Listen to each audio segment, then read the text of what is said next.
नमस्कार दोस्तों, प्रज्ञा एजुकेशन में आपका स्वागत है।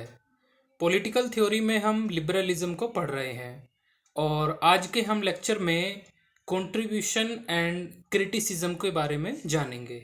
लिबरलिज्म के देखिए, किसी भी विचारधारा की हम बात करें या किसी विचार की बात करें या किसी थिंकर की बात करें या किसी भी चीज़ की बात करें, तो उसका आकलन केवल हम उसके पॉजिटिव एस्पेक्ट से ना लेके नेगेटिव एस्पेक्ट से भी लगाते हैं। मतलब उसकी कितनी रेलिवेंसी है, उस पे हमें ये बात ध्यान देना है कि उसने सोसाइटी में क्या चेंज किया है, क्या उसके कंट्रीब्यूशन रहे हैं और क्या वो चेंज नहीं कर पाया है या किस चीज़ की वजह से उसे आलोचना करनी पड़ी है या क्या समस्या उसकी वजह से उत्पन्न हुई हैं। इसलिए किसी भी विचार को जानने के लिए हमें दोनों चीज़ों को ध्यान में रखना पड़ता है।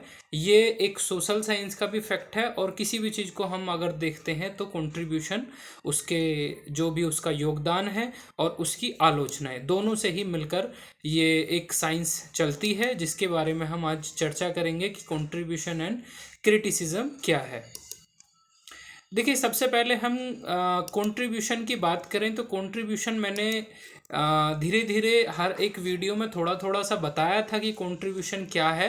लिबरलिज्म की सबसे बड़ी देन तो ये है कि उसने ट्रेडिशनलिज्म को रिप्लेस करके एक मॉडर्न रेशनलिज्म को लेके आ गया था।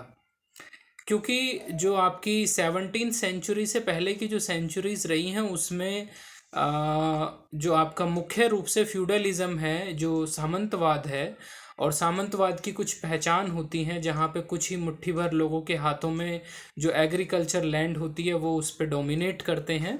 जो नई क्लास आती है यानी कि जो नया वर्ग होता है उसे आने का मौका नहीं दिया जाता है। तो सबसे अच्छा काम लिबरलिज्म ने तो ये काम किया कि जो ट्रेडिशनल सिस्टम था उसको मॉडर्न सिस्टम से रिप्लेस कर दिया। ठीक है, और एक रेशनलिज्म की जगह दी। रेशनलिज्म का मतलब होता है जब कोई भी चीज़ को हम आकलन करते हैं, इवैल्यूएशन करते हैं, तो वो एक रीज़न के आधार पे होनी चाहिए। जैसे कि हम अगर फ्यूडलिज्म की ही बात करें तो फ्यूडलिज्म में कुछ ही लोगों के हाथों में जो पावर थी सोसाइटी को चलाने की, या फिर जैसे फ्यूडलिज्म में एक साइड जो इकोनॉमी थी वो एग्रीकल्चरल इकोनॉमी थी और जो पॉलिटिक्स थी वो चर्च के हाथों में थी। तो उन्होंने जो रेशनलिज्म वाले थे, जो रेशनलिज्म को मानते थे, तो रेशनलिज्म वालों ने ही इस पे क्वेश्चन रेज किया कि भाई आप ही क्यों डोमिनेट करेंगे, आप ही क्यों इस तरीके से एग्रीकल्चर को चलाएंगे, नया क्लास क्यों नहीं आना चाहिए, नया वर्ग क्यों नहीं आना चाहिए, नए लोगों को क्यों मौका नहीं मिलना चाहिए। तो ये चीज़ें थी जो रेशनलिज्म ने आके चेंज करी है। और लिबरलिज्म का सेकंड इम्पोर्टेंट पॉइंट ये भी है कि उसने लिबर्टी पे बहुत ज़्यादा ध्यान दिया था। यानी कि लिबरलिज्म की जो 3 फेज हमने पढ़ी है, चाहे वो नेगेटिव लिबरलिज्म हो, पॉजिटिव लिबरलिज्म हो, चाहे नियो लिबरलिज्म हो, तीनों में ही लिबर्टी को कॉम्प्रोमाइज़ नहीं होने दिया है। हालांकि बस थोड़ा सा जो पॉजिटिव लिबरलिज्म है उसमें हल्का सा, नहीं तो उसमें भी कॉम्प्रोमाइज़ नहीं हुआ है। और एक लिबरलिज्म की ये भी खासियत है कि तीनों जो फेज रहे हैं, पहला फेज, दूसरा फेज और तीसरा फेज, तीनों ने ही डेमोक्रेसी को वैल्यू दी है और डेमोक्रेसी को माना है कि डेमोक्रेसी होनी चाहिए। ठीक है, जो फर्स्ट फेज है जिसमें जॉन लॉक फर्स्ट फेज के फादर माने जाते हैं, जॉन लॉक को, तो उन्होंने जो रिप्रेजेंटेटिव गवर्नमेंट है उस डेमोक्रेसी की बात करी है। ठीक है, तो डेमोक्रेसी की भी यहाँ पर बात हुई है, तो डेमोक्रेसी भी एक तरह से लिबरलिज्म की देन मान सकते हैं। ठीक है, हालांकि डेमोक्रेसी भी कई टाइप की होती है। सोशलिज्म वाले थोड़ा अपना अलग तरीके से बताते हैं, लिबरलिज्म वाले अपना अलग बताते हैं, लेकिन फाइनली हम ये मान सकते हैं जब से लिबरलिज्म आया है डेमोक्रेसी का विकास भी तभी से होना स्टार्ट हुआ है। Liberalism ensure the path of rationalism. यहाँ पे वही वाली बात जो मैंने अभी स्टार्टिंग में बताई, रेशनलिज्म का मतलब यहाँ पे ये है कि आप जब सुपरस्टिशन को नहीं माने या कोई ऐसी पावर को नहीं माने जो गलत धारणा पे बनी हुई है, या आपके अंदर चैलेंज करने की पावर बन जानी चाहिए किसी एक कारण के आधार पर जब आप किस चीज़ को चैलेंज करते हैं। दूसरा, फ्यूडलिज्म को जो रिप्लेस किया था वो कैपिटलिज्म से रिप्लेस कर दिया था। ये भी एक लिबरलिज्म की देन है। हालांकि कैपिटलिज्म में भी अपने आप में कुछ समस्याएं हैं, लेकिन फिर भी फ्यूडलिज्म से चेंज करके कैपिटलिज्म में आए, और कैपिटलिज्म में हर एक व्यक्ति को ये तो आज़ादी होती है कम से कम कि वो अपना कैपिटल लगा के अपना बिजनेस कर सकता है। बेशक चाहे उसमें इनइक्वालिटी हो, बात अलग है, उसे आगे चर्चा करेंगे। नेक्स्ट है कॉन्स्टिट्यूशनलिज्म। कॉन्स्टिट्यूशनलिज्म को भी स्थापित किया, जो कि अपने आप में most most most important contribution है लिबरलिज्म का, क्योंकि इसके बारे में हमें जानना बहुत ज़रूरी है, क्योंकि कॉन्स्टिट्यूशनलिज्म कॉन्स्टिट्यूशन से थोड़ा सा अलग है। कॉन्स्टिट्यूशन एंड कॉन्स्टिट्यूशनलिज्म जो है वो दोनों सेम थिंग नहीं है, थोड़ा सा अलग है। ठीक है, चलिए इसके बारे में देखते हैं क्या होता है ये। और दूसरा, इसमें आप ये चैनल आपने सब्सक्राइब नहीं किया तो सब्सक्राइब कर लीजिए और इसको शेयर भी कर दीजिए। ठीक है, तो चलते हैं आगे। देखिए, हाँ, कॉन्स्टिट्यूशनलिज्म के बारे में बताया। देखिए, सिंपली रूप से आप ये समझ लीजिए कॉन्स्टिट्यूशनलिज्म को, ये तीन जो बातें हैं उनको ध्यान में रखिएगा। कॉन्स्टिट्यूशनलिज्म यानी कि संविधानवाद, वो एक धारणा है या वो एक विचार है कि जहाँ भी किसी भी देश में अगर रूल ऑफ लॉ होगा, रूल ऑफ लॉ की तीन कंडीशन है, वो आप देख लीजिएगा या हम आगे कभी चर्चा करेंगे। एक तो रूल ऑफ लॉ होना चाहिए, ठीक है, यानी कि कानून का शासन होना चाहिए, ना कि किसी किंग का या किसी समाज का या किसी ग्रुप ऑफ पीपल का होना चाहिए, बल्कि किसका होना चाहिए, रूल ऑफ लॉ का, जो हर एक व्यक्ति को कानून की नज़रों में समान माने। ठीक। दूसरा, no arbitrary power. Arbitrary power का मतलब ये होता है कि आप मनमाने तरीके से अपनी पावर का गलत इस्तेमाल नहीं कर सकते। ठीक है, मान लीजिए राजा का कोई मन करा, जैसे किंगशिप हुआ करती थी, राजा का कोई मन करा कि इस क्षेत्र के लोगों पे उन पे इतना कर बढ़ा देना है, या फिर आप ये कह सकते हैं कि उनकी पिटाई कर देनी है, या उनको दबाना है, उनकी लिबर्टी को छीनना है, वो अपनी पावर का मिसयूज़ करना है। तो अब अपनी पावर का मिसयूज़ करने का मतलब है आप आर्बिट्रेरी पावर का यूज़ कर रहे हैं, मनमानी कर रहे हैं, आप किसी दूसरे के बारे में सोच ही नहीं रहे। और पहला पॉइंट मैंने बता दिया है, रूल ऑफ लॉ। और रूल ऑफ लॉ का मतलब ये everyone is equal in the eyes of law, और कुछ भी चीज़ें होगी वो प्रोसीजर एस्टेब्लिश बाय लॉ के आधार पर ही होगी, और इंडिविजुअल लिबर्टी होनी चाहिए। तो जहाँ भी ये तीन चार चीज़ें कंडीशन आपको मिले, तो वहाँ आप समझ लीजिएगा कॉन्स्टिट्यूशनलिज्म वहाँ पे स्थापित है। जरूरी नहीं है कि वहाँ कॉन्स्टिट्यूशन होना चाहिए, जहाँ कॉन्स्टिट्यूशन होगा जरूरी भी नहीं है वहाँ कॉन्स्टिट्यूशनलिज्म होगा। ठीक है, जैसे आप इंग्लैंड में मान सकते हैं, वहाँ पे कोई एक फॉर्मल तरीके से कॉन्स्टिट्यूशन नहीं है, लेकिन वहाँ कॉन्स्टिट्यूशनलिज्म की स्थापना है। ठीक, इंडिया में कॉन्स्टिट्यूशन भी है और कॉन्स्टिट्यूशनलिज्म भी है। चाइना में कॉन्स्टिट्यूशन तो है लेकिन कॉन्स्टिट्यूशनलिज्म नहीं है, क्योंकि वहाँ आर्बिट्रेरी पावर का इस्तेमाल होता है, सिंगल पार्टी सिस्टम होता है, इंडिविजुअल लिबर्टी की कोई वैल्यू नहीं है, कुछ ध्यान नहीं दिया जाता। यहाँ मैंने इसकी एक डेफिनेशन भी लिख दी है, वो आप देख सकते हैं। ठीक है, चलो आगे बढ़ते हैं। अब इसके बारे में हम क्रिटिसिज्म के बारे में जान लेते हैं। क्रिटिसिज्म क्या है, यानी कि आलोचना क्या है।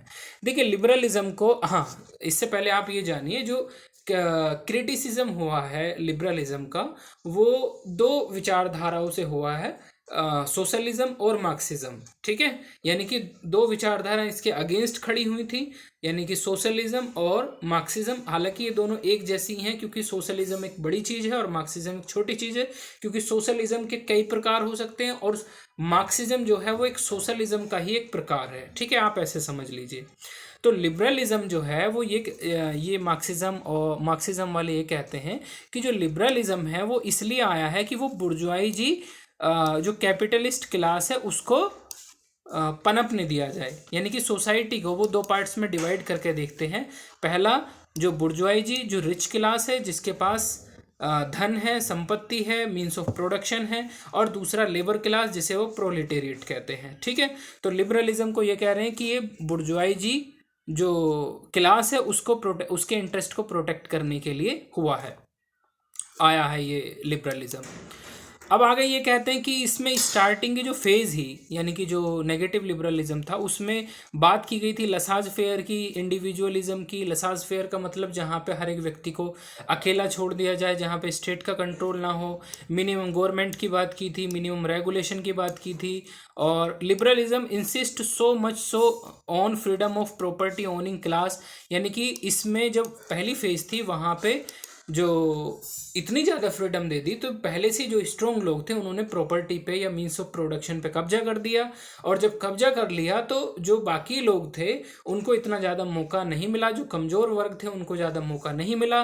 तो जो पहले से ही जो विकसित थे या पहले से ही जो मजबूत वर्ग था उनको ही ज़्यादा मौका मिला, क्योंकि फ्रीडम भी अपने आप में एक नुकसानदायक हो सकती है अगर आप अल्टीमेट फ्रीडम दे दें, यानी कि पूर्ण रूप एब्सोल्यूट फ्रीडम दे दें।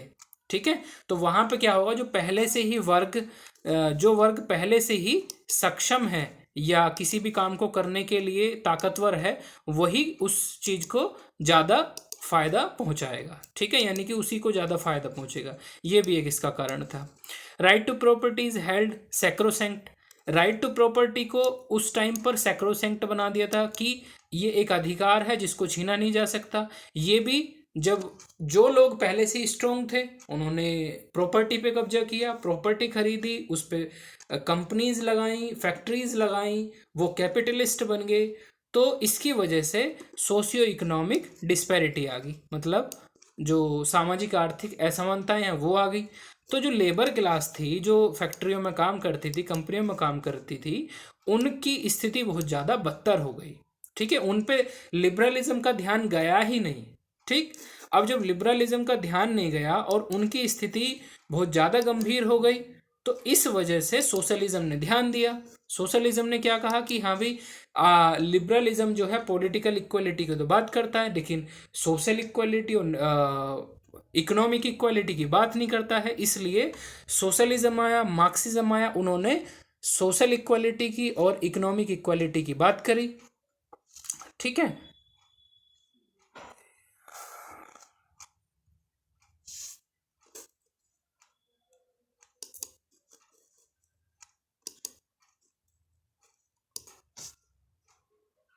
तो इन्होंने सोशल इक्वालिटी की बात करी, तो वो ये कह रहे हैं कि इसमें मना नहीं कर सकते कि लिबरलिज्म ने अपने आप में चेंज किया है, और चेंज करके वो वेलफेयर स्टेट को लेके आए हैं, और वेलफेयर स्टेट को लाके जो vulnerable section of the society है उसको फ़ायदा भी पहुंचाया है।